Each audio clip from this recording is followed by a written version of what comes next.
Yo, what's going on, everybody? The Cool Geek here, and I'm at you with another video. And today I am doing a requested topic, and one that is highly controversial. I'm doing a Saitama power scale. That's right. How tough, or specifically fast, is Saitama? See, the request was to do an in-depth analysis on Saitama's speed, but I thought I would throw in his strength, which it shouldn't take too. Um, so I guess I'll get the strength portion out of the way first, and that's this guide that I'm sure everyone's have heard about. It's analysis on Boros's power, which Saitama scales from. And before you say Saitama is omnipotent or omnipotent plus plus plus, he's not. Listen to this. This guide, and this is a canon guide, so keep that in mind. Meteoric Burst is Boros' ultimate ability, one that takes his body's energy and transforms it into an overwhelming kinetic force. Then released, this speed and power goes beyond the physical limits of what any living being can endure. Even Saitama is sort of clobbered. So it's important to keep in mind, it's implying A, Saitama broke, Saitama. It's implying limiter, just like Saitama, and B, Saitama was sort of clobbered, which is actually downright stated. It literally says it right here. So you can't say Saitama used like 1 billionth of a percent. Most people go with 1%, although someone said told me to point out that, well, it's very unlikely that Saitama used 1%, especially considering even a sneeze is 75% of the body's energy. So if you think about it, uh, take, say, pre-Crisis Superman, for instance. He sneezed away a solar system. Well, a sneeze is 75% of the body's energy, especially take into consideration that one of Superman's superpowers is actually super breath. So 75% effort for that sneeze is actually pretty accurate. Now, also, well, Saitama did struggle with Meteoric Burst. Well, how tough is Meteoric Burst, you might be asking? Well, it said, in the same guide, it also said Saitama finally unleashes his trump card, Serious Punch, to counter Boros' ultimate collapsing star roaring cannon, which is formidable enough to obliterate a star. Saitama resorts to his Serious Punch. Up until now, he's won his battles with his hallmark one punch. Now he brings out one of his own killer moves to settle the heroic. Now, so this part of the guide confirms two things as well. A, the collapsing star roaring cannon is star level, and B, that Saitama used a serious punch. Then again, debunking the notion that Saitama used 1% against Boros. Because 1% is not serious. That's like not even joking around. Like, a serious punch would at least be above 50%. And as we already acknowledged, the sneeze is 75% of the body's effort. And unless you're implying if Saitama would have sneezed on Boros, would have died, like, Boros would have got one shot. Think that it's Saitama used 1% against Boros. I've even talked to One Punch Man fan in specific. He thought Saitama did not use 1%. It was more like 3%, which again doesn't really make sense when considering the fact that a sneeze is 75% of a body's energy, and also that it said Saitama used a serious punch, and 3% again is not at all serious. Especially considering Boros tanked a bunch of Saitama's punches before he died, like consecutive normal punches. And again, saying a normal punch is less than 50% is a bit of a stretch.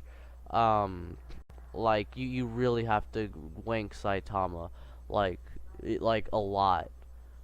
um, So I'd honestly say that Saitama, since he did use a serious punch, but he wasn't trying all that hard.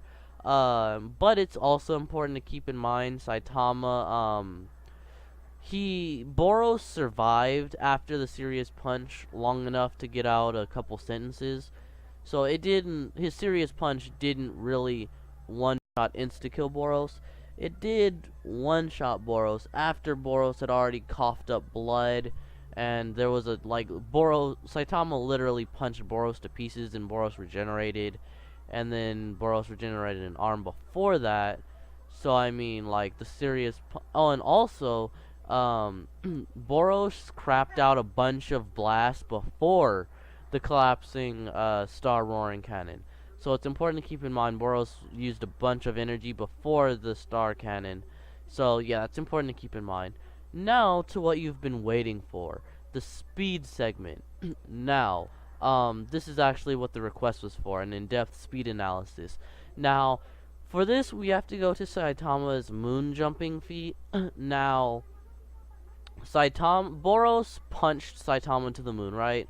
And Boros, after he punched Saitama to the moon, Saitama got up, he kneeled down, and he picked up a rock. This is important for the calculation. Now, Saitama threw the rock up in there and caught it to confirm the moon's lighter gravity. Because moon gravity, it's similar to being in a pool.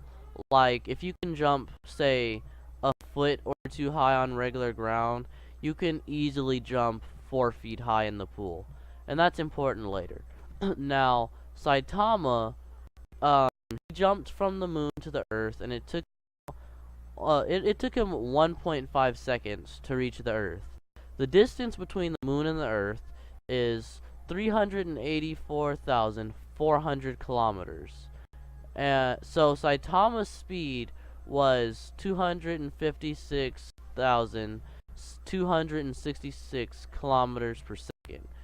The speed of light is 299,792 kilometers per second. And since we know this was not Saitama's full power, we can conclude that Saitama can go beyond the speed of light. Now, the thing about this calculation is he jumped from the moon to the earth, and as you should probably know, the moon gravity is much weaker than earth gravity. So if Saitama would have did the same thing but in reverse, instead of jumping from the moon to the earth, if he jumped from, say, the earth to the moon, it would have been a much better feat, because if you're light speed on the moon, you'll be slightly slower on earth because of earth's higher gravity. Like, for instance, Goku, when he was on earth, he was so fast, and then when he got to King Kai's planet, he could barely move. Like, he was like being dang near crushed. And you know, stuff like that. Now, but if you wanna, but you can of course say, but it's also important to keep in mind, Saitama did measure the moon gravity, and also when he got back to Earth, he was also surprised that he made it. He was like, oh, what do you know, I made it. Like, there was a chance that he would have just not made it and just been stuck in space. So I'd say it is a safe estimate to say Saitama could have jumped from the moon to the earth at light speed, and I think it would also be fair that he'd be able to perform the same sort of feat, although harder, of course, jumping from the earth to the moon, which would have been more like, say, beginning of Z Piccolo feat, like when Piccolo like be gone thought of the moon, like Piccolo casually waved his hand at the moon and the moon was gone. So I mean, I'd say Saitama, his speed would be around those levels. And again, Saitama did this while hoping to make it back to Earth. So again, a sneeze takes 75% of the body's effort, and I'd say trying to jump from the moon to the earth and hope you don't suffocate to death causes for you to use at least a sneeze's amount of energy. But, I mean, you could, if you really want to go there And you could say Saitama used 1% against Boros, which again, a sneeze's energy is 75% of the body's energy. So I mean, oh, and also Saitama is human, so it's important to keep in mind um, that Saitama doesn't have any sort of martial arts training. And you might think I'm going off on a tangent, but this is important to note because one thing about certain anime and even like comics and even cartoons is that if you have, say, a martial artist and he says he's gonna use 3% on you or 1%, it's much easier than someone with no martial arts training like Saitama. It was actually stated somewhere, I couldn't actually find it right now, but it was actually stated somewhere that Saitama sucks at fighting, and the only reason he wins is because of his overwhelming strength and speed, because he broke his limiter. So um he's basically just a human that's super strong and fast. He doesn't have any martial arts training, like say Goku from Dragon Ball Z, or um what was that one or like say somebody from Naruto, right? He doesn't have any of those Naruto or even like Bleach. They're more like spiritual and martial arts oriented fighters. Um Bleach being more so martial arts, actually martial arts, and actually all three of the anime I just named were martial arts and spiritual oriented. That is to say that, like, for instance, Bleach, you can't harm somebody unless your spiritual pressure's around theirs. And some people, especially Captain Kenpachi Zaraki, lower their spiritual pressure in order to be able to fight on par with weaker opponents and still, like, not obliterate them, right?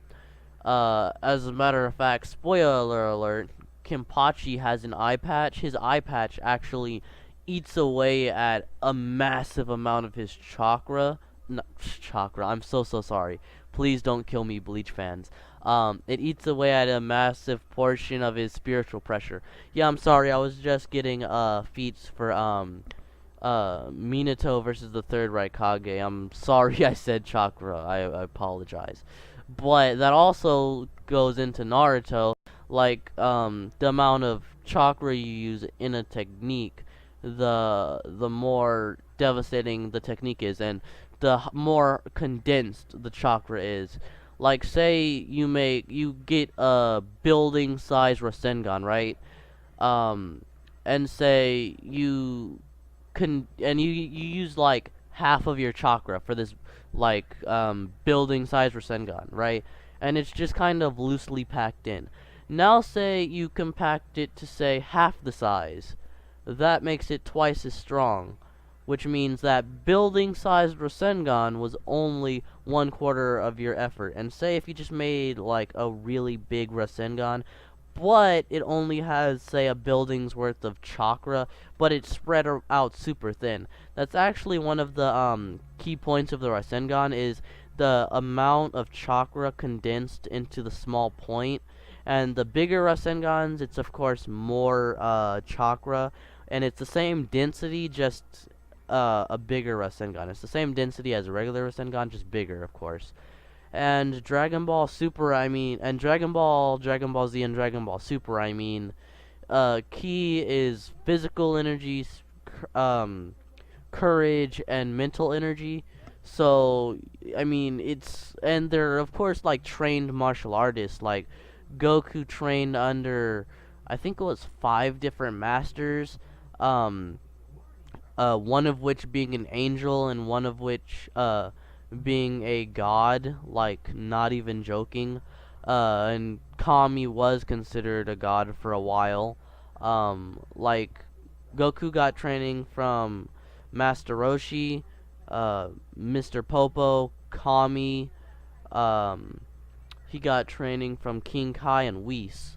And Whis, of course, is an angel. Kami was considered a god. King Kai is still considered a god. Master Roshi, it took him 50 years to master the Kamehameha, so I mean, he's a pretty, he's been training for a while.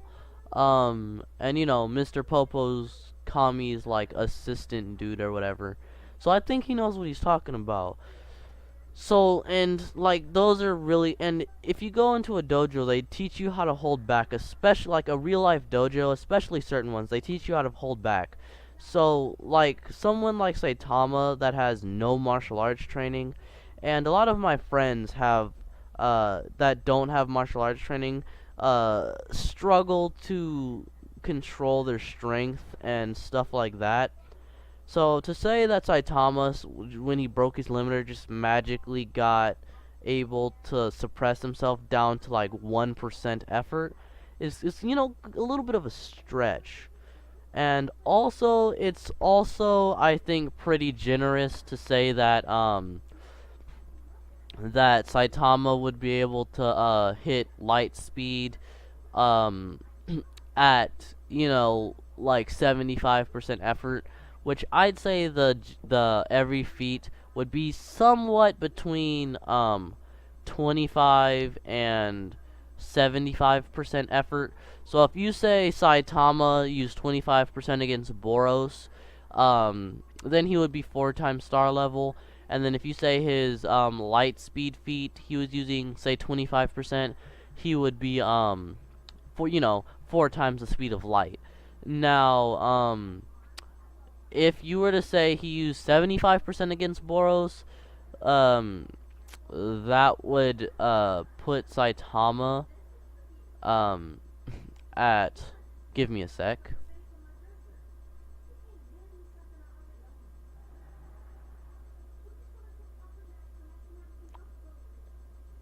That will put Saitama, if you use 75% against Boros, at 1.25 or 1.25 times star level and 1.25 times the speed of light. But if you want to use that heavily winked Saitama, you could say that he's 1% against Boros, which is a stretch, keep in mind. And say he's 100 times star level if you really want to go there, and 100 times light speed if you really want to go there. Like Saitama was, even if you want to wank his strength, he actually said, "Oh, I made it." So like he thought he might not have made it. So I think that was the thought of not suffocating would give him enough incentive to try to reach Earth.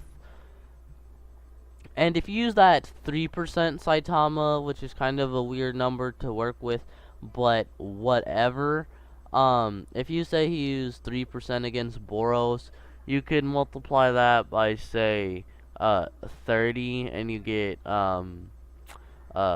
90 times star level. Now, that's like a bit of a I mean, not 90. You multiply that by 30, you get 30 times star level plus the extra 10. You could, I mean, I guess you can say 40 times star level if you really want to go there. But again, okay, so here's what I'm gonna do. I want to appeal to everybody. So, if you lowball Saitama, he is, like, you say he beat Boros, so he would logically be above Boros, right? So if you lowball him, you say he's like star plus level or 1.25 times star level, which honestly isn't really that much of a lowball. If you midball him, and my estimate would be around 25%, he would be about 4 times star level. Oh, and of course the speed of light thing, it applies the same calculations for the speed calcs. So, if you say he used 75% against Boros and 75% to jump from the moon to the Earth, you can say he's 1.25 times the speed of light. And then, if you say he used like 25 to jump from the moon to the Earth, then that'll put him at 4 times light speed. And if you use the heavily winked Saitama that I used in my Cell versus Saitama video, that would make him 100 times star level and 100 times the speed of light. And the only reason I really used that calculation was because I wanted to show how bad of a slaughter it is in Cell's favor. And next week I'll do a Cell power scale for you guys, because that was the other video that was requested along with this one. And yeah, that's all for this video, guys. Um, Let me know what you think. I kind of really like Saitama. I'm sorry if you feel like I lowballed him, but I mean, according to science, and that's what you use in a versus algorithm, is you want to think about things as logically as possible. And before you say, oh, well, if you use science, nobody can go faster than light, actually, that's just a theory, and theoretically, if a black hole has the capability to suck in light, it would have to have the force needed to suck in the light, which means the light entering the black hole would be entering at faster than light speeds. And if you think about it, anything with actual mass that gets sucked into a black hole, since a black hole can overcome the force of light, anything with actual mass, because think about it this way: if you drop a feather, right, and light has literally zero mass and it cannot escape a black hole. So take anything with mass, and let's use this comparison as like a feather. Say light is a feather, even though light is literally infinitely lighter than a feather, but we're gonna ignore that and say light is a feather, right? And say you drop a feather on Earth, it goes down very slowly. Now say you drop one of my big buff friends at from the same height as the feather. Who do you think's gonna reach the ground first, or faster, the feather or my big buff friend? My big buff friend, of course. So since black holes can suck in light, anything with actual mass, like say, I don't know, maybe planets and stars, those things might enter a little bit faster than light. Maybe just a little bit. Just a little bit. So yeah, that kind of debunks the whole nothing can move faster than light being a fact. And again, that's just a theory. That's one theory: nothing can move faster than light. Another theory is that some things can move faster than light. They don't, but some things could. It would just create nuclear bombs surrounding you. Another theory is that if you go faster than light, you'll go back or forward in time. There are a bunch of theories, so yeah, that's important to keep in mind. But yeah, let me know what you think of the video. I really like Saitama. Rewatching the Boros fight 3 times over was fun, dude. Not even joking. I enjoyed myself doing that. But yeah, don't forget to like, comment, subscribe, and share. The link to my regular Discord is in the description. The link to my Versus Discord is also in the description. If you think I did a terrible job and you want to debate me on it, debate me. My Versus Discord, link in the description. Yeah, until next time, the Cool Geek out. Bye.